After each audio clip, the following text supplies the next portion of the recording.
You are highly startled by the totally unexpected situation.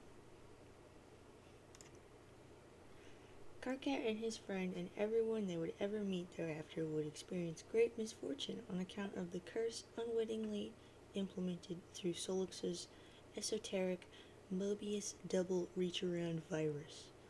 Every Trolls Lucis would soon die, but all but one of their kernel sprites would be prototyped with a dead Lucis, I love putting the T there, each prior to entering the medium.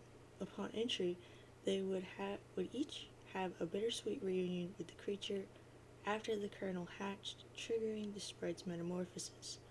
For the first time, the trolls would be able to have verbal conversations with their custodians, and would be guided by them along their journeys. Unfortunately, the underlings and warring royalty would gain the benefit of the monstrous prototypings as well. Each sprite, except one, would only be prototyped once. The players would learn quickly that while one pre-entry prototyping per player was absolutely necessary for ultimate success, additional pre-entry prototypings merely empowered their enemies unnecessarily.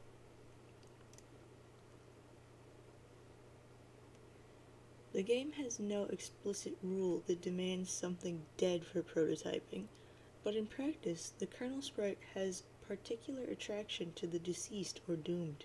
Across every session ever played, exceptions to this pattern are extremely rare. Solix Lament. Why did you send Karkat that code? It was such a bad idea.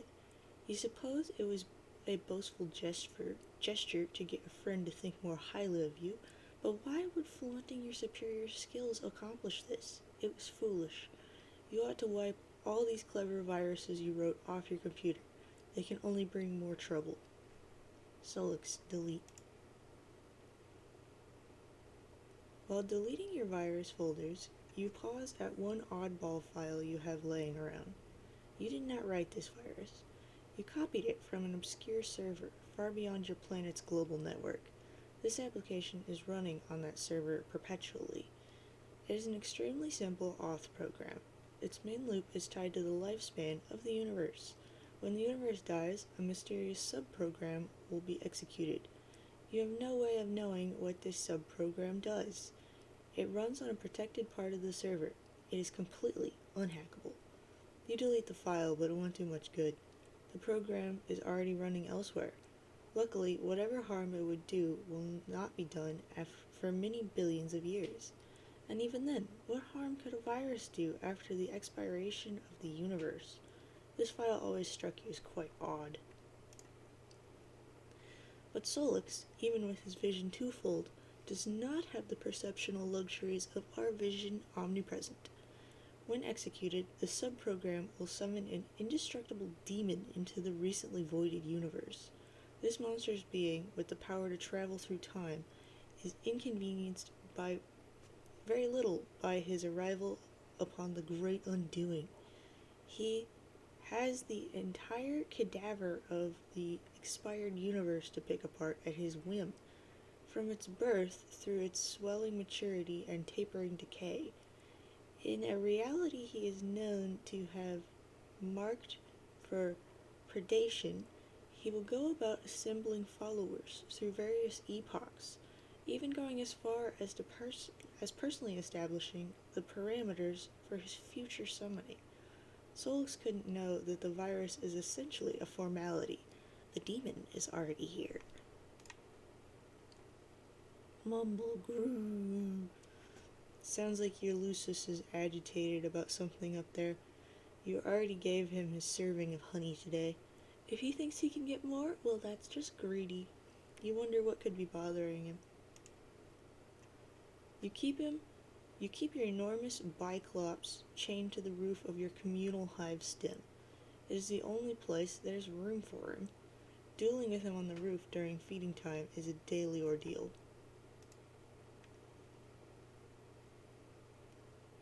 Be the other girl.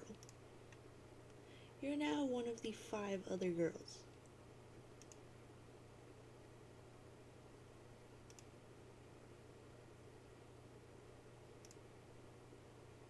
Stop being the other girl. You are no longer the other girl, or any of the other 5 for that matter. What's the name of this dude sitting in his 4-wheel device? Enter name. Your name is Tavros Nitram. Ugh. Nitram is how I've always said it in my head. We'll go with that. You are known to be heavily arrested by fairy tales and fantasy stories. You have an acute ability to communicate with the many creatures of Alternia, a skill you have utilized to capture and train a great many. They are all your friends, as well as your warriors, which you pit in battle through a variety of related card and role-playing games. You used to engage in various forms of more extreme role-playing with some of your other friends before you had an accident. You like to engage in the noble practice of Alternian slam poetry, possibly the oldest, most revered, and certainly freshest art form in your planet's rich history. You have a profound fascination with the concept of flight and all lore surrounding the topic. You believe in fairies, even though they aren't real. Your troll tag is Adios Torador, and you speak in a sort of faltering manner. What will you do? Hi, monkey. Tavros, cut to the chase and play card games immediately. Poof. You kickstart a rousing match of fetus spawn, with the only friend you've got to play with in person, your loyal Lucis Tinkerbowl. You take a look at the favorable hand you dealt yourself and crack a mischievous smile. With a host plush at the ready, you quickly lob an Ugani bomb and catch your adversary off guard. Lunge.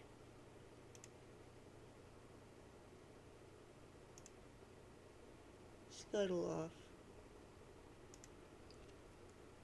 Bulge. Nay. Horse-a-roni, I choose you. Tavros, command faithful steed. Whinny, rip. With a brooding whinny, Horse-a-roni shuffles his mighty hooves and makes short work of the fetus sucker, boosting his vitals. Horse-a-roni is now primed and raring for battle. Look out, Tinkerbowl. Tavros, Horse-a-roni, Spawn Tech, Slumber Buddies. You use your awesome bestial communication ability and bend the ferocious stallion to your whim. Tinkerbowl can't stand the suspense. Nap time. Everybody wins. Horse-a-roni gains a bunch of levels. In no time, he will be ready to breed and you can put him out to stud. Good game, everybody. That was a lot of fun. Time to do some other stuff, you guess. Tavros, roll up your ramp. This is how you get up to your recoup raccoon when it's time to rest. It's kind of a production getting in and out. Tavros, hop in. You can't fit all the way in because of your huge horns. It makes it hard to get any solid shut-eye. Oh great, now you're covered in slime. Why did you do this? You're gonna have to change your clothes. There goes another solid hour down the tubes. Ah, dang, and there goes your 4-wheel device down the ramp. That happens a lot. Tavros, take Lance. After a major cleanup rigmarole and a lot of crawling around your respite block, you equip your jousting lance. You like to practice your jousting outside. One day you hope to prove yourself worthy of recruitment into the halls of the dreaded Imperial Cavalreapers, assuming you are not slated for culling first on account of your disability, or really any other arbitrary reason. Tavros, admire posters. You wheel over to your favorite poster featuring Pupa Pan, which is your favorite thing.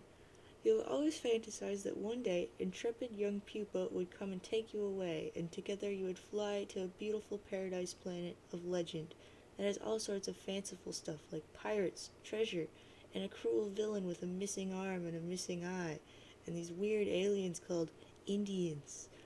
You have left your window open since you were very young, just in case Pupa stopped by one night and decided to splash a pinch of special stardust in your face. You have had this interest far prior to your accident. Being paralyzed isn't what made you want to be able to fly. That would be dumb and would make no sense. Being paralyzed sure doesn't make you want to be able to walk, though. Way in the future. Over the course of your long journey, at one point you were fitted with a cool pair of robo-legs. The guy who likes to build robots built them for you. But then, he does like to break them more than he likes to build them. It's usually why he builds them in the first place. Occasionally, though, he will allow philanthropy to override misanthropy.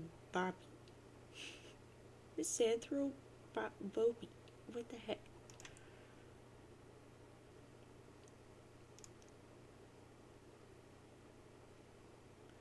You were lucky enough to have a friend who didn't mind getting her hands dirty on account of your best interests. A friend with a chainsaw.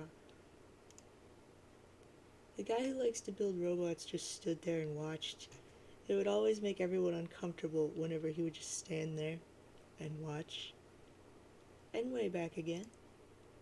But before that, you had to scoot around in your wheel device throughout the various worlds of the medium and endure all sorts of follies related to your disability, which, on account of their great plurality and marginal relevance, we will not get to see just as well.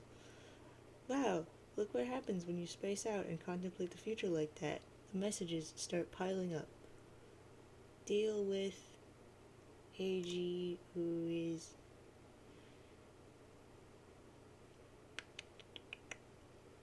a color.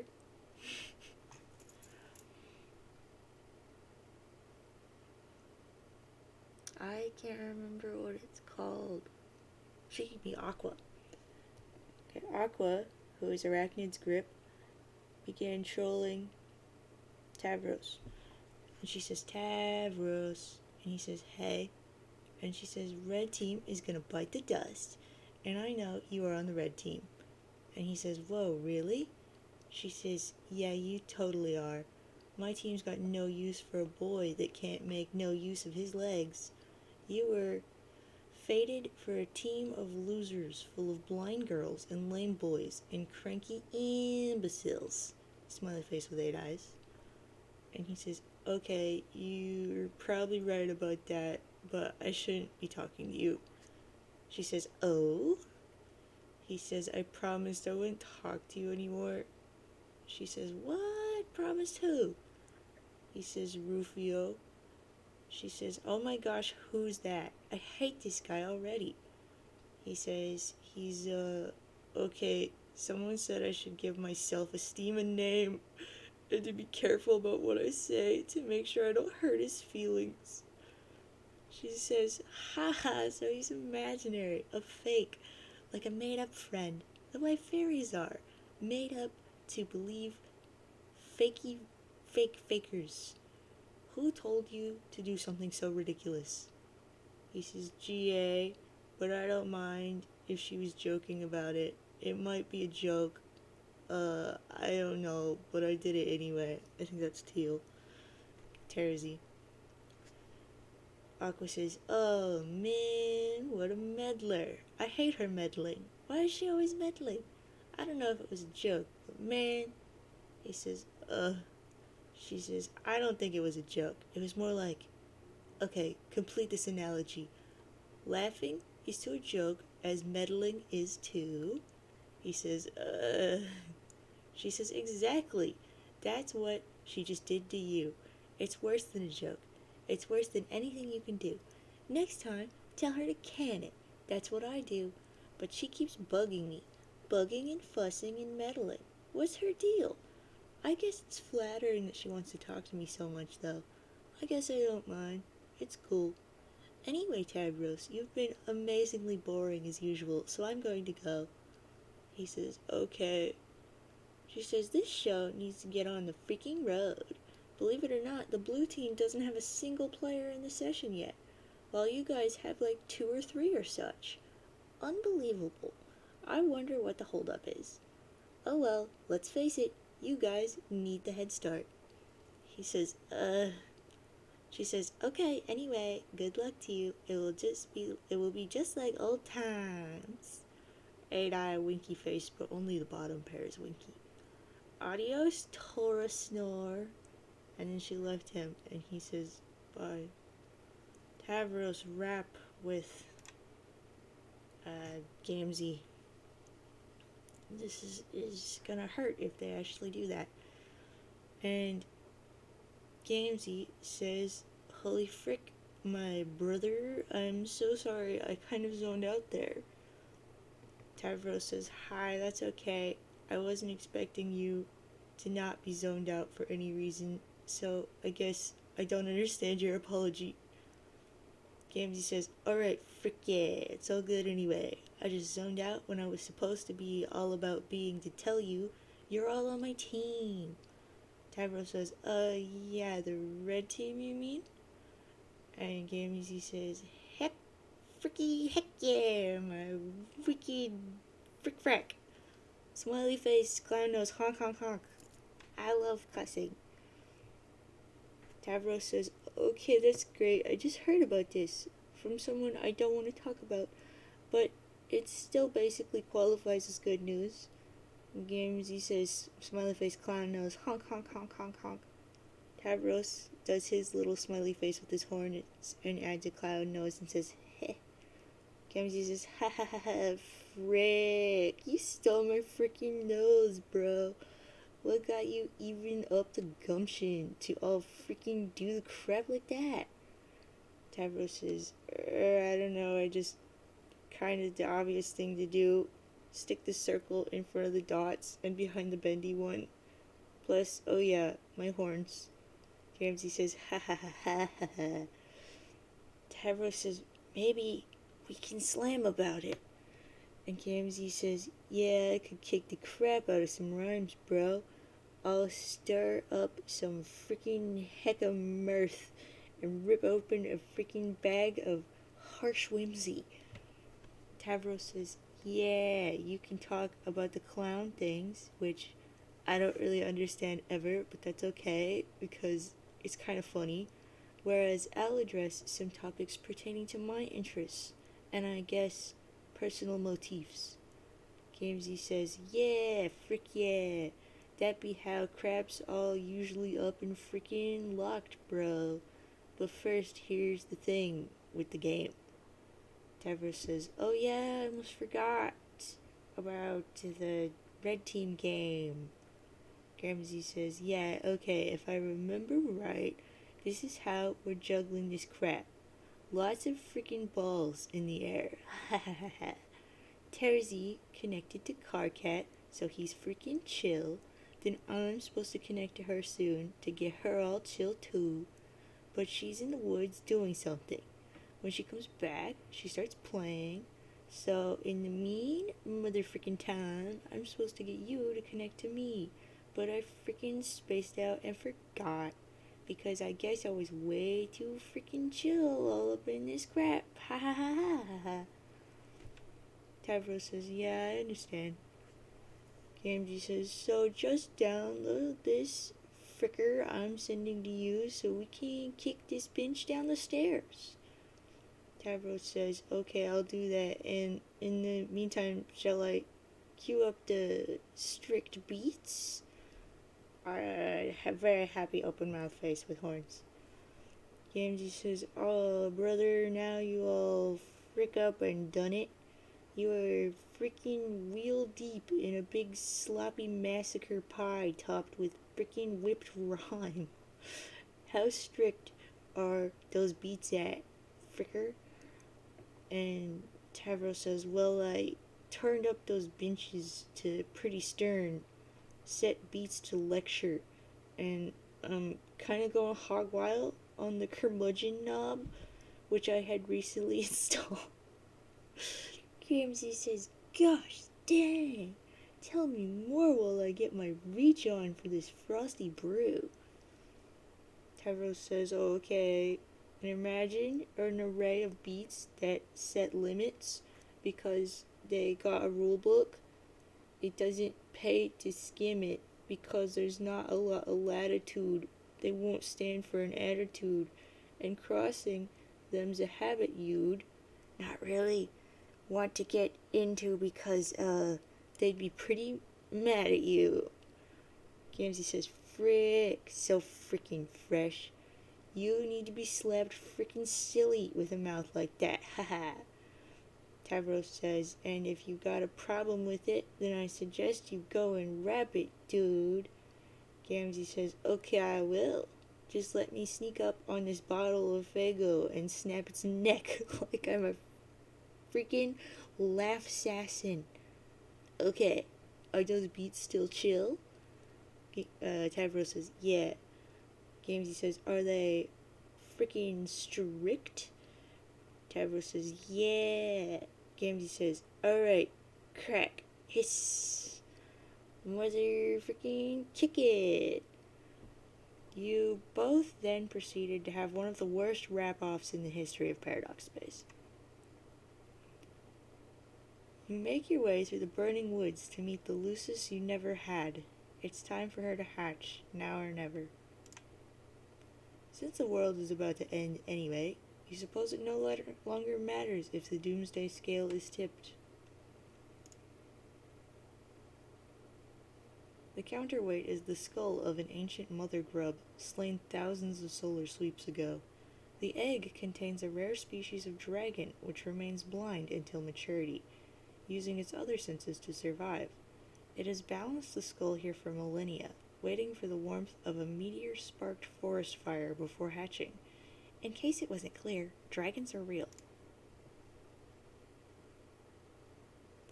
While she slept in her egg, she would communicate with you in your sleep. After your accident, she would use your dreams to teach you to detect the world around you without vision.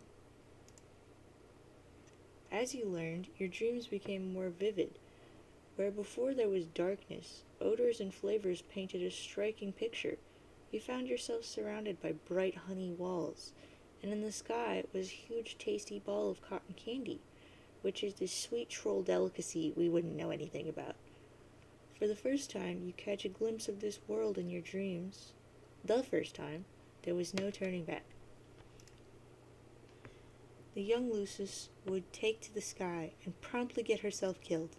This would be much more shocking and maybe a little bit more sad if we didn't already know it was going to happen. We already knew this. But of course, you didn't. Unsurprising development. Genuine distress. The dragon never smelled it coming. She would fall to your tree hive. On your return, she would be scooped up by a sympathetic ally and deposited into the kernel sprite. Then you and she could talk. There would be plenty to discuss. 6:12. The Doomsday device would display the amount of time you had to get back to your hive and enter the medium before the forest was destroyed. At the time, it wouldn't occur to you to wonder whether the device was directly responsible for the apocalypse or merely served as its precisely calibrated harbinger, and it certainly wouldn't occur to you to cast doubt on any perceived difference between those two things. It wouldn't until later, when you better understood the game you were about to play. Be the other girl. You are now the other girl. Render the girl in a more symbolic manner. That's better. We can now be properly introduced. Who's this spooky lady? Enter name. Who I am going to stylize as Erida Megiddo. Megiddo. Yeah, that's better. I like Erida better than Eridia or whatever. You once had a number of interests, which, in time, you have lost interest in. You seem to recollect once having a fondness for archaeology, though now you have trouble recalling this passion. It nonetheless has led you to find your present calling, which came through the discovery of these mystic ruins on which you presently stand, and which you recently desecrated out of boredom. Guiding you to this calling were the voices of the dead, which have been you've been able to hear since you were young. The voices have become louder as the Great Undoing approaches. This trend in escalation began after an accident involving a certain kind of role-playing, which might have been another of your interests once upon a time. It doesn't matter much anymore. The accident resulted in the death of your Lucis, which prompted you to leave your home and take up these ruins as residence. On the instruction of your ancestors, you have received mysterious technology from the ruins and constructed a friend to adapt into the game that will bring about the destruction of your civilization. And by convinced, you suppose you mean tricked.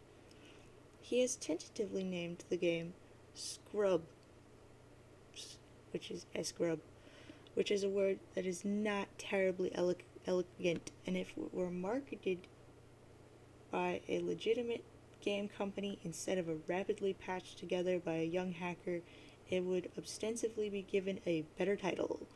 He is presently mobilizing 12 friends to play it, including him and yourself. He believes he will lead the blue team, but he is wrong. Your troll tag is Apocalypse Arisen, and there is a typically pronounced hollowness to your words. What will you do? Erida, retrieve computer. It's not up to you to decide what you retrieve from your Skillodex. It's up to the spirits. It looks like the spirits are being cooperative today, if a bit cryptic as usual.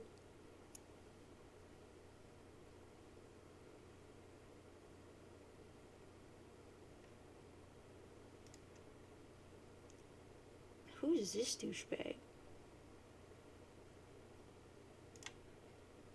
You found this baffling artifact some time ago on one of your digs. The creature on its facade is completely mystifying. You have taken to using it as your primary computing device on the account of its bizarre novelty, as well as convenient portability. Oh, look who's bothering you again. She's always bugging you. Bugging and fussing and meddling. What's her deal? You guess it's flattering that she wants to talk to you so much, though. You're okay with it. You're okay with a lot of things. Erida, humor, green. He says, hi again, Erida. And Erida says, oh no. Green says, so I guess tonight is the night you blow everything up. Erida makes big eye face. I hecked up the name with flat mouth. Green says, is there nothing I can do to change your mind? And Erida says, no, or yes. Yes, there's nothing. And no, you can't. But you shouldn't pretend as if you believe this has anything to do with the state of my mind, or the decisions it will make, or has already made. Green says, yeah, I guess not. I thought I'd be friendly, though, and remind you that you do, in fact, have a hand in all the terrible things that are about to happen, because that's what friends are for. And the fact that what ensues will be terrible is an immutable fact that I am stating for the record. And the fact that we will not be on the same team is similarly immutable. It does not mean that teamwork isn't what is taking place here.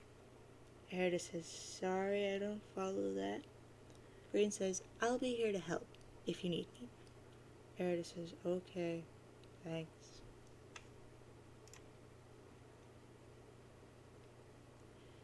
Tick-tock, tick-tock, tick-tock. Waiting for the apocalypse is so boring. You guess you'll check on Solix to see how he's coming along with those teams. Erida, check on Solix. You then had a conversation, which we already read, which begins like this. Did you set up the teams? And ended like this. I'm coming up. And then he went up. Erida, go up.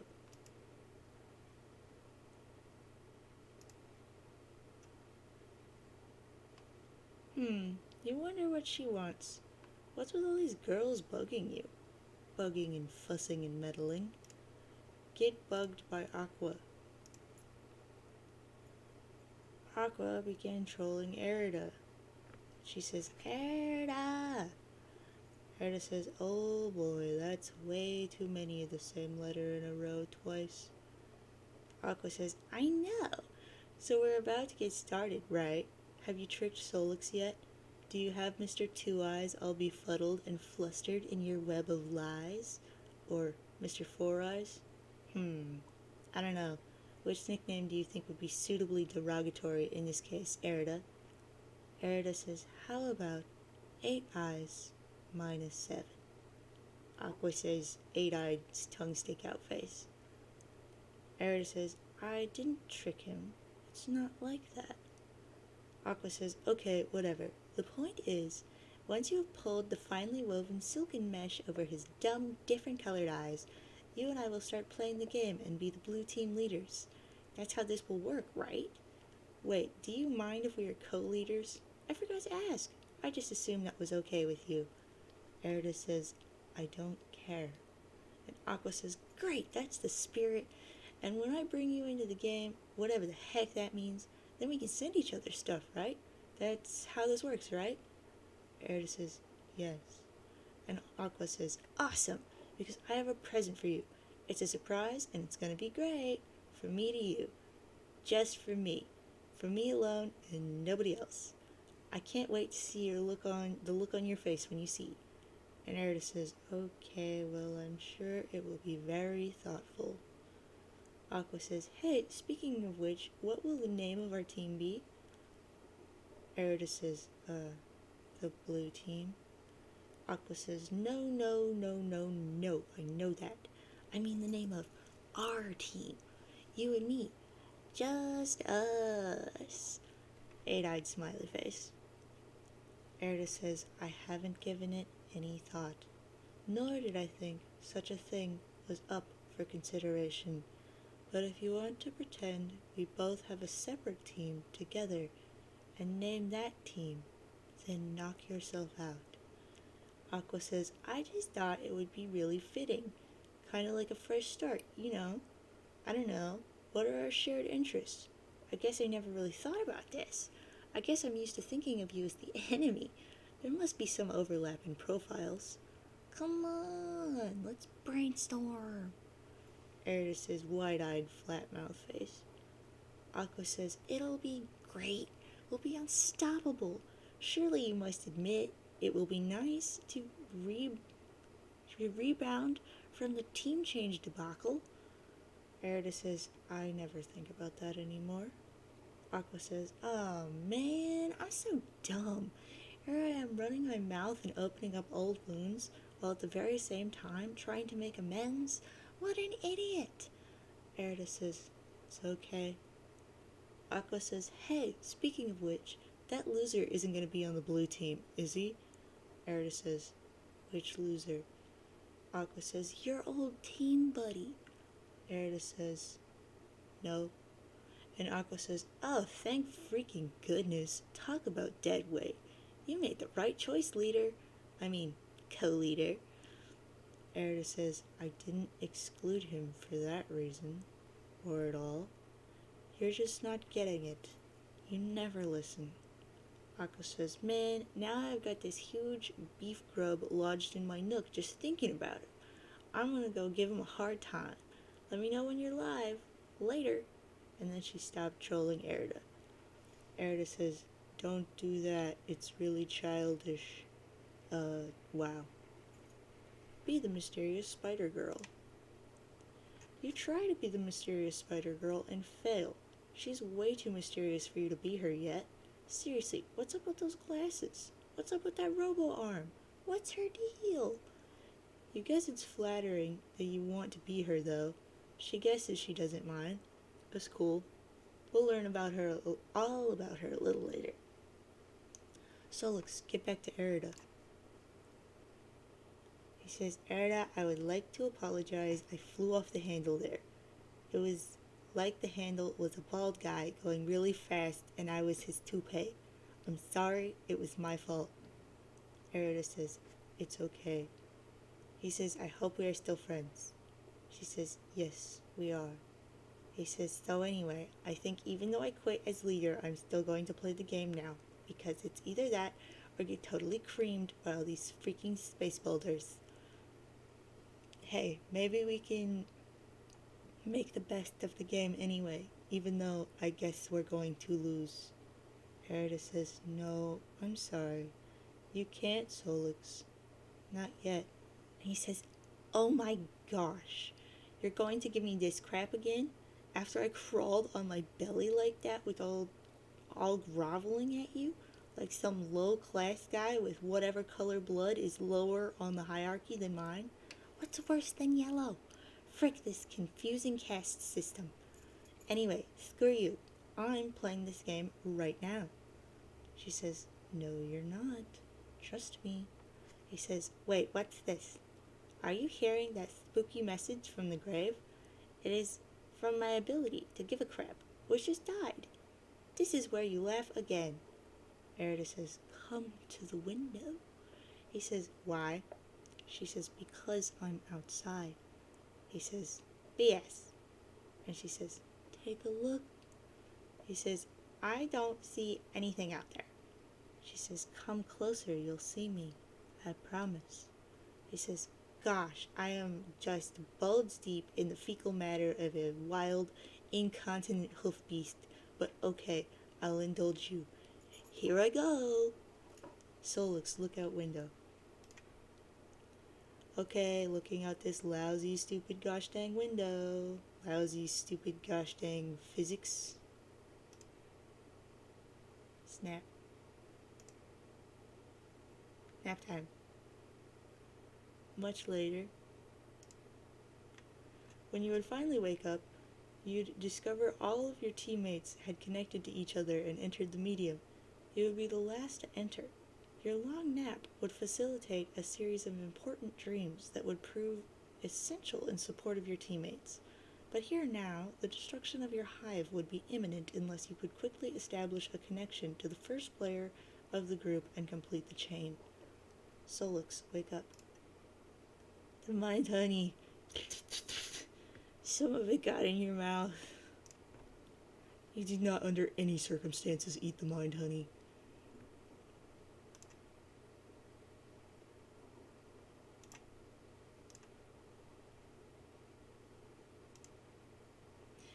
Since that moody kid is busy flipping his bifurcated lid, we might as well take a moment to get to know this silly cat girl.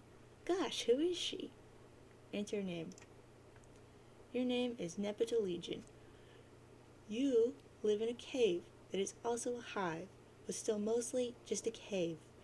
You like to engage in friendly role-playing, but not the dangerous kind. Never the dangerous kind. It's too dangerous. Too many of your good friends have gotten hurt this way. Your daily routine is dangerous enough as is. You prowl the wilderness for great beasts and stalk them and take them down with nothing but your sharp claws and teeth. You take them back to your cave and eat them from time to time.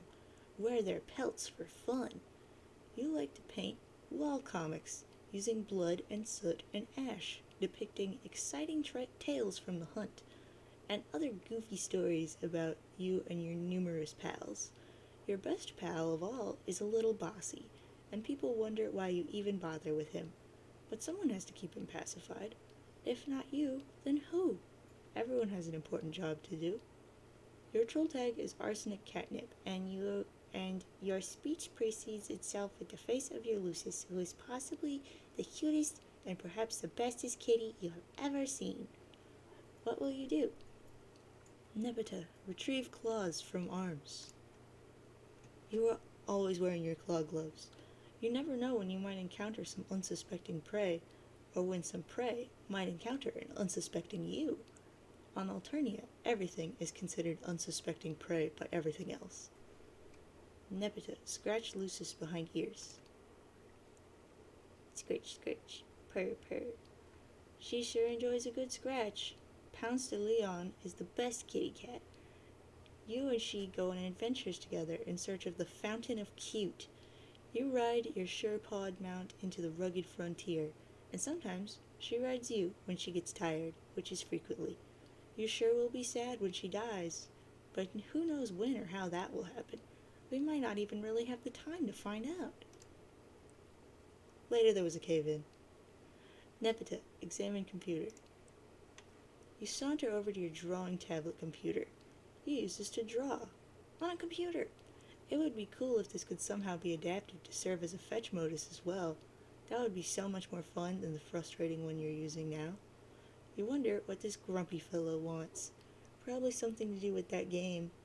That seems to be all anybody's talking about lately. Nepeta, answer Karkat.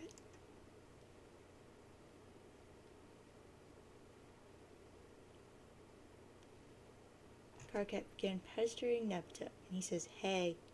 He says, I forgot her color.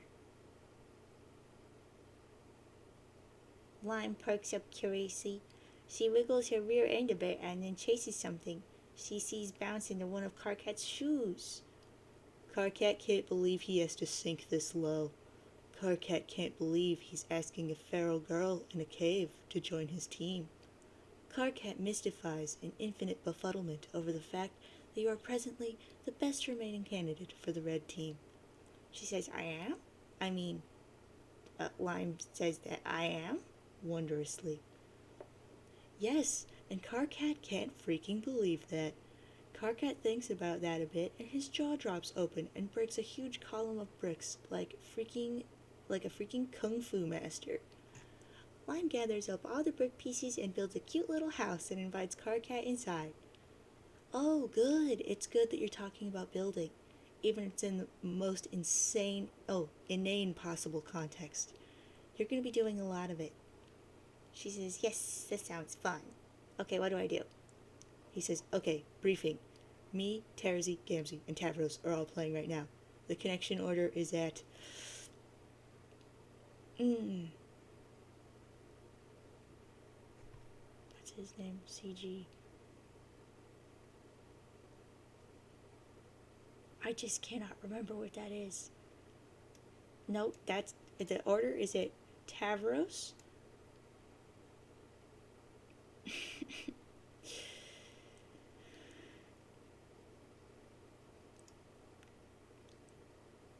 Dang, these sure are letters, aren't they? Tavros, Gamzee, Terzi, Karkat. I did it. We need someone to connect to Torador, which is Tavros, and get him in the game. I have Green lined up for the red team because she's one of the few remaining sane ones left to play. Okay, the only sane one. But she doesn't want to connect yet because of some mysterious bullcrap. So I was like, whatever, what else is new? So I guess that leaves you. Terzi said she had you lined up to play back when she was the fake leader, so I said fine. So just connect into Tavros and later we'll worry about getting you in. She says, alright, I'll talk to him about that. Oh, Lime pauses and looks up with a little bit of I don't really know how to say that. I forgot I have to talk to someone else about this. I have been procrastinating. Sad face. ×2. He says, oh gosh, are you really serious? She says, it's not that big of a deal. He says, this boggles my mind. How can you be best friends with the only guy on the planet who's a bigger butthole than me? She says, he's not so bad. Karkat says, he's scum. But do whatever you gotta do, I guess. Tavros is waiting. Nepeta, consult with friend on the matter. And she began trolling Centaur's testicle, who is Indigo. Lime twitches her friendly whiskers at Indigo. And he says, hi. Indigo perplexes over where he put that important wrench that he needed for building a fancy robot or something. He says, now where did that silly old wrench go? He says, look, what are you expecting to accomplish with this? She says, but oh look, Lime? No. Indigo peeks around the corner to find that a very playful kitty has stolen the robot wrench and is now kicking it vigorously with her hind legs. He says, this foolishness upon 100,000 prior, equally unsolicited foolishnesses. This is foolishness. You'll stop now. She says, squished face, rawr, you're so lame. He says, I'm not. I'm fine. She says, no, lame. He says, no, I'm not. She says, lame. He says, no. She says, you've never played a fun pretend game with me even once. Even Carcat does it sometimes, even if he does mean it in a grumpy and insincere way. But at least it's still fun. He says, yuck. Don't pollute my incoming data stream with his name or any sort of excremental language you pick up from his ilk. She says, I see right through your stupid act. Who are you trying to kid? Look at how you go out of your way to use words that have X's in them so that you can use your silly % signs. Or use those absurd words you can shoehorn a 100 into, even though it's not strictly replacing Lou. You are so transparent. I can tell you like to play games. Deep down, you are a guy who likes to play games. I can smell a guy who likes to play games from so far away with this nose.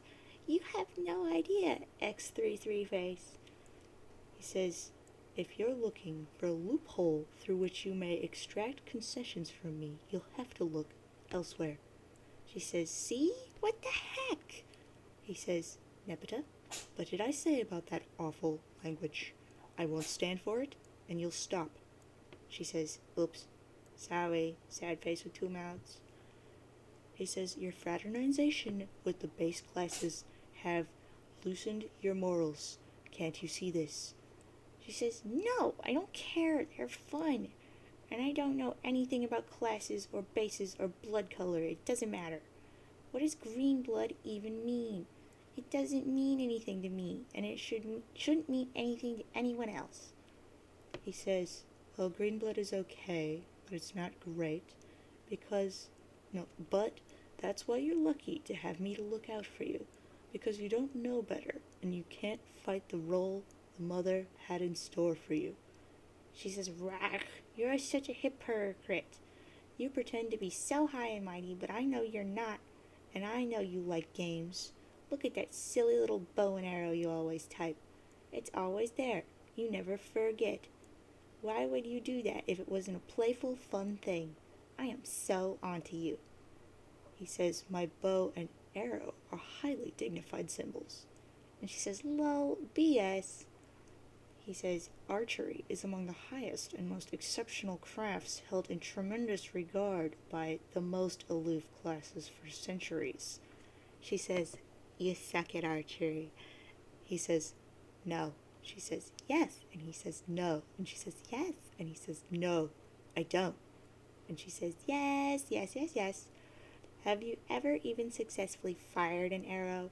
Like actually got one to leave the bow? He says, I think we need to stop talking about archery. She says, nuh-uh. And he says, yes. And she says, no.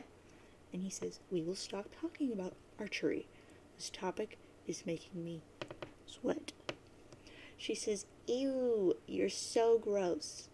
He says, no, you're the one who exercises distasteful practices.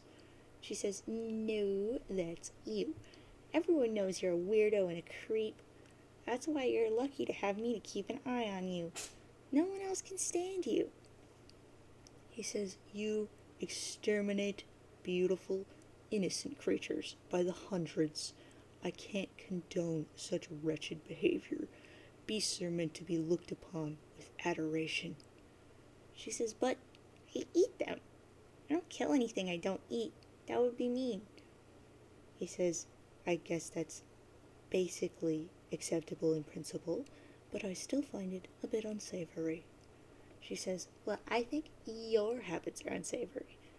And he says, no, they're not.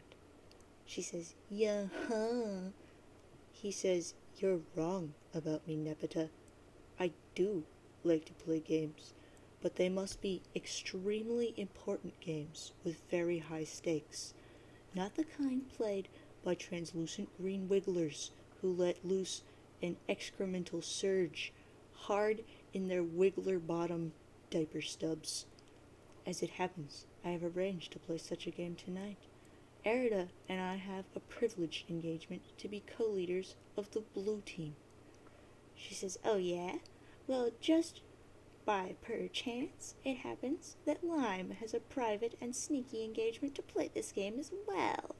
And by a persnickety twist of fate, she will be on the red team, with her other great friends who like to play their childish diaper poop games. Double tongue stick out face. He says, absolutely not. And she says, absolutely, double tongue stick out face. He says, I forbid this. You will take your position on the blue team with me. She says, yeah, right. I will take my position into this funny pounce ball and tackle you. He says, that's nonsense. You're nowhere even remotely within my proximity that would be necessary to execute such a maneuver. She says, Lime rolls her eyes almost as hard as she is rolling around in this really interesting smell. He says, the thought of you fraternizing and abetting with those stink-blooded hooligans strikes me as scandal beyond measure. I'm afraid you're too delicate to withstand that sort of corruption. It's forbidden. She says, nuh-uh. He says, yes, you won't. She says, no, I will. He says, you won't. And she says, you can't stop me. He says, I am telling you not to, and you will be on my team. That's final. And she says, he says, quiet. She says, why do you do this? Why are you so confident about your stupid commands? Don't you know you can't actually tell me what to do? It's not like you even have any special mind powers or telepathy or anything. And he says, no, I do not. And yet, you will do as I say. And she says, yes, we will just see about that. Yes, well. He says, yes, we will. You will join me on my team shortly. Stand by for further instruction. She says, yes. And he says, you're angry, and I appreciate that. But it doesn't matter. Discussion over. She says, sad face with two mouths. Blah. Nebita, give Tavros the bad news. She began pestering Tavros, and she says, Lime curls up in Tavros's lap, and he says, okay, for the time being, and for the sake of this fantasy scenario, I pretend that my cat allergies aren't that bad. She says, Lime takes a long nap, and then wakes up and frowns because she has bad news. He says, oh no, is what I say about the bad news, not the nap. She says, Tavros, I'm sorry, I can't be on your team, double sad face. I'm not allowed. He says, oh, that's okay. And I guess he said no then, just realized Tinkerbell's getting obliterated.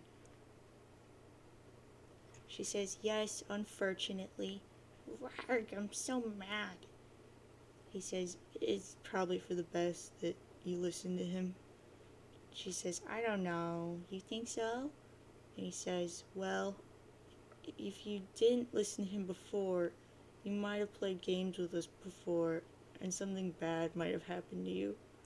She says, perhaps, but I still feel bad.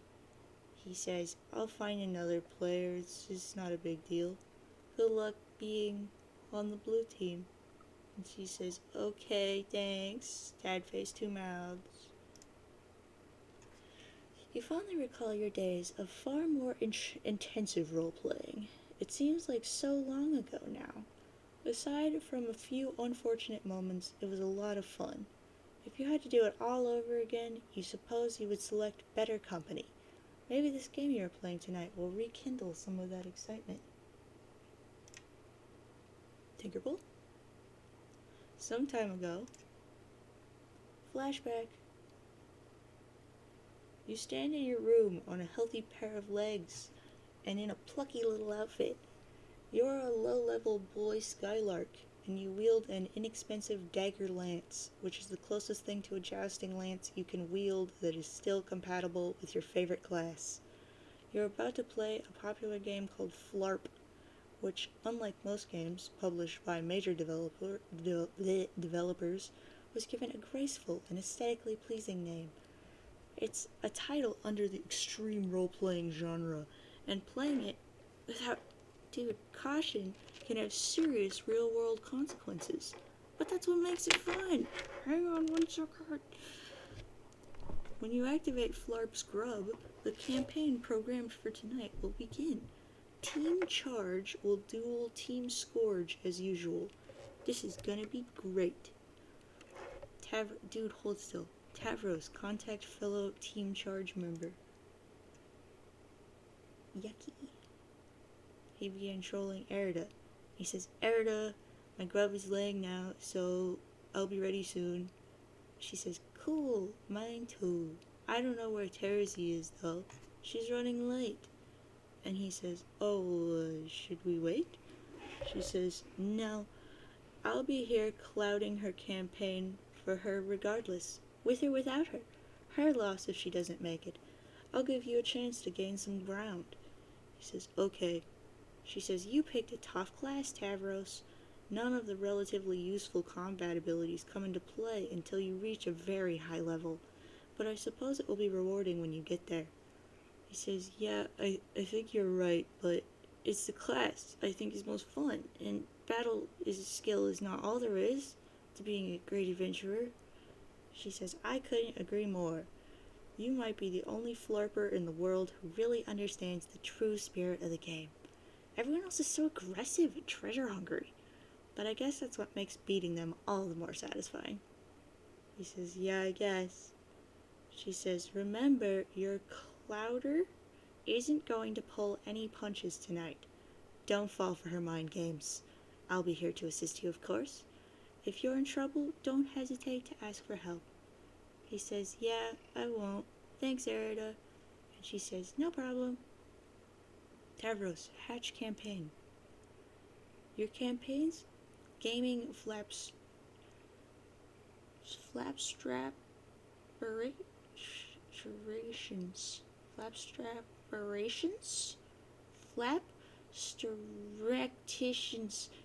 The little shiny bats hatch out of their eggs. These comprise all the data and procedures you will need for your adventure tonight. They disperse throughout the terrain surrounding your hive. They follow both pre-programmed and live instructions by your Clouder, a member of Team Scourge, whose role is to provide you with a challenging scenario, while your teammate does the same for Scourge's other player. Tavros, go outside and begin adventure.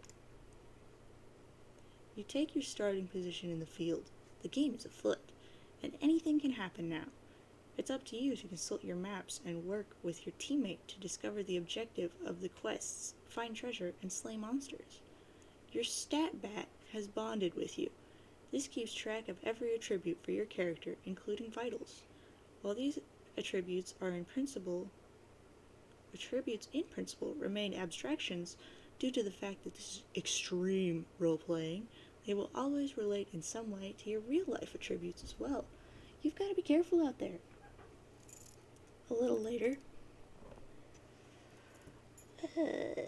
Aqua began trolling Tavros, and she says, well? He says, And she says, hey boy, Skycrap, are you gonna just stand there all night? Make your move, make your move, make your move. And he says, I just think these monsters are too strong. Sorry, but they don't seem appropriate for this campaign.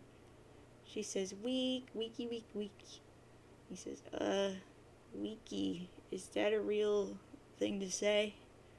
She says, yes, your blatant excuse is making the weakest lame that ever crapped the coward bed. Roll your dice and make your move. Advance or abscond. He says, I can't abscond. There's no, absconding place. She says, but absconding is what you do best. I ain't managed to cloud a scenario yet you couldn't squawk out of in a blazing trail of cluckbeast feathers. You cannot hope to beat Tavros, Nitram, in an abscond off. He simply is the best there is. He says, that sounds really flattering theoretically, but I don't think... She says, hey, pipe down. Make your move. Advance or abscond. Advance or abscond. Roll, Tavros. Roll. He says, okay, hold on for one moment. And he began trolling Erida. He says, Erida, hey, are you there? And he began trolling Terzi. He says, hey, Terzi, I have a problem. And then Aqua began trolling Tavros. And she says, no one can help you, Tavros. Eight-eyed smiley face. He says, okay. She says, time to decide. He says, where is everybody? She says, what does that have to do with your present cowardice? He says, I don't know. Probably nothing. She says, are you going to roll? And he says, no, I can't. She says, why not? He says, because I was thinking about the numbers and it's impossible for there to be a favorable outcome, no matter what the dice do. She says, so you give up? And he says, yeah, maybe. She says, why not roll and make it official? Why would you want to cheapskate me out of bonuses like that? It's so thoughtless. And he says, She says, am I going to have to take matters into my own hands to make your move for you? He says, I thought you couldn't use powers. I mean, real-life powers, not game ones. It's against the rules. She says, but if you're going to break the rules and refuse to roll, what choice do I have? I hate that it had to come to this, but what can I do? She says, Tavros, have I mentioned how cute you look in that plucky little outfit? Why, if I didn't know better, I'd say I was playing with Pupa Pen himself. Isn't that what you want, Tavros? To be like Pupa? Of course you do. What boy wouldn't want to be like Pupa? So dashing and brave. He is everything you are not. For one thing, he can fly. Do you want to fly, Tavros? Have you ever tried to fly? I bet you haven't. How about we take to the skies, Pupa? Oh, you like that idea, Pupa? Yes, you do. I can feel it in your simple, malleable brain. You want to fly so bad. Fly, Pupa, fly! Ha ha ha ha ha ha.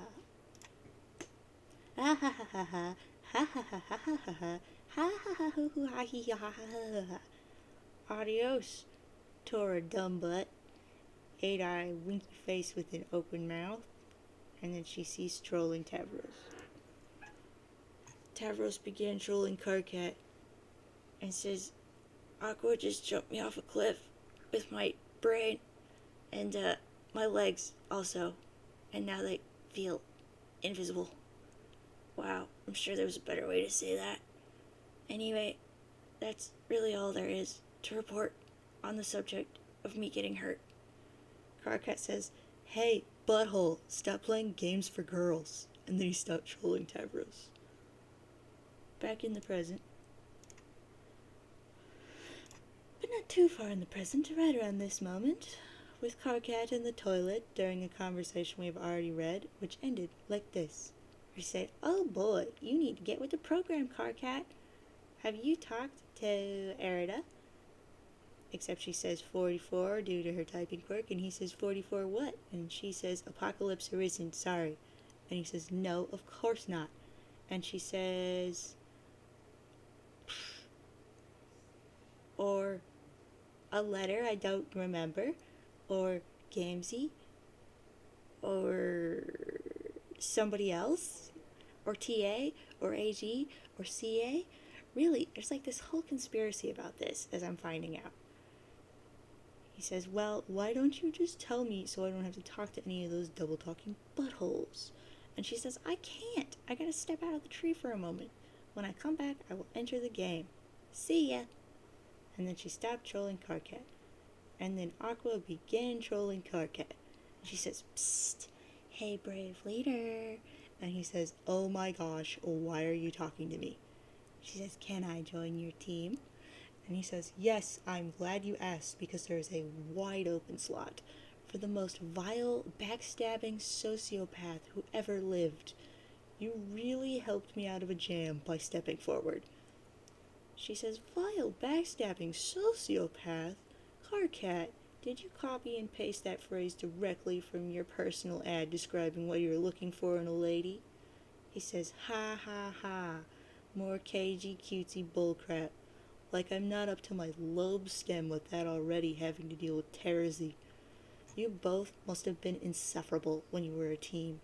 Your opponents probably all just tried to commit suicide after a few minutes of putting up with your fangy grinned drivel. That's probably how it all went down when the crap hit the thresher." She says, "That's not a bad guess, but man, Carcat, you sure are giving me a hard time. I don't see how we're supposed to be becoming friends if you recoil from my olive branch like I'm a twitching mummified bovine phallus in your direction." Twitching A. He says, "Becoming friends? What the frick? We will never be friends, moron." And she says, "Not even hate friends?" And he says, "No, more like twitchy-eyed, projectile being sick in utter disgust friends while I perforate my bone bulge with a culling fork." She says, "Yes, I'll take it." And he says, "Get lost." She says, "Anyway, I was just joking about wanting to be on your team. I'm already on the blue team."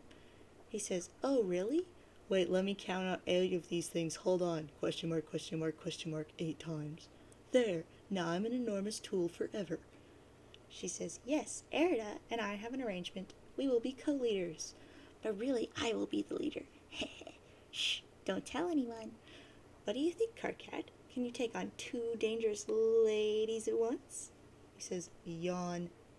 She says, "Come on, aren't you a little nervous that I will oppose you? You should be." He says, "No, you're just a run-of-the-mill little fricked-up girl. A troll kegger a dozen. I'll be taking apart the blue team with brutal efficiency. You'll see. You never played one of your dumb games with me, so you never had the privilege of seeing what I can do. Enjoy the show, sweetheart. Just don't even think about using your mind control tricks on my players. Remember your truce?" She says, "Psh, those days are far behind me. Anyway, I can't control just anybody. They've got to be impressionable. Like you." He says, "You can't control me." She says, "Sure can. I just choose not to." He says, "Yeah, okay." She says, "I find your mind totally unpalatable and to browse. Looking into your brain is like pulling through a smelly dumpster full of broken glass and razor blades. And poop." Sad face with open mouth and 8 eyes. He says, "Whatever, don't even try it. I've got the better Scourge sister on my team, and if you break your truce, then you'll have to answer to her. The funny thing is, she was always way better than you, even without any powers. Yeah, that's right, I know your whole story. You were always jealous she could manipulate people so well without resorting to cheap mind tricks. Ha ha, I can tell this burns you, and I can't even paw through your dumpster." Chalk it up as another infuriating victory for gutter blood over the aristocracy. "Oh, what's that? Nothing to say? Wow. Speechless, I guess. You're probably crying right now. That would make my freaking day. Hey, look at me being the one to talk crap at warp speed, then log off before you can reply. Bye, idiot." Then he stopped trolling Aqua, and then he began trolling Aqua. And she says, "Oh, back so soon? Did your thumb slip on the button? I guess you can't get enough of me." Smiley face with 8 eyes. He says, "You made me do that, and you know it." She says, You ain't got nothing on me, and you can't prove crap. Anyway, Carcat, just wanted to say, heart." And then she stopped trolling him. Carcat, be the other butthole. You're now the other... Oh gosh. You decide that we could probably stand to delay this guy's introduction a little longer. Why don't we see what someone else is up to? Anyone. Hurry. You switch to a vague teaser for the final unseen troll in the nick of time. Cull, cull, prod, prod. Erida, go home. You head back to your hive to get the blue team's session started. It's been a while. You revisit the remains of your quaint rural hive. Your lawn ring and the small excavation sites you dug up for practice are all overgrown with vegetation. You haven't been here since the night of the accident. On that night, you found your calling. The voices of the dead grew louder, urging you to return to the ruins you discovered not long before. You left so abruptly, you didn't even have time to bury your Lucis. But that's fine, because trolls don't typically bury their dead. Leaving bodies to be consumed by wild animals is more customary. Erida, begin session. You have an arrangement to begin the session as co-leader with one of the Blue Bloods. You understand this player intends to make a power grab and take sole possession of the leadership role. Such subterfuge is typical of their caste, but you're perfectly okay with this. It's one of the many things you're okay with. You allow your co-player to take the lead and enter the medium first. You understand that the leadership role is essentially meaningless, aside from offering the distinction of being the first player to enter. You also understand that entering the game second is always your intention. Erida, connect a server player. You have a server player connect to you, someone you personally selected for the role. The devices required for entry are deployed. The kernel sprite awaits prototyping, but unlike all 11 other players, your dead Lucis is not available. You'll have to use something else. Erida, Tier 1 prototype. Prototyping with the frog head just before entering the medium would prove to be critical for later success. Just another of many assurances whispered by the dead. You've long since stopped questioning them or doubting the future significance of even spontaneous acts of frivolous desecration. Compelling your non-plus server player to perform this task might have proven difficult. Luckily, your telekinesis, an ability greatly magnified through your calling, would be sufficient to move the massive object, whereas the game cursor likely would not. Your server player simply watched in mystification.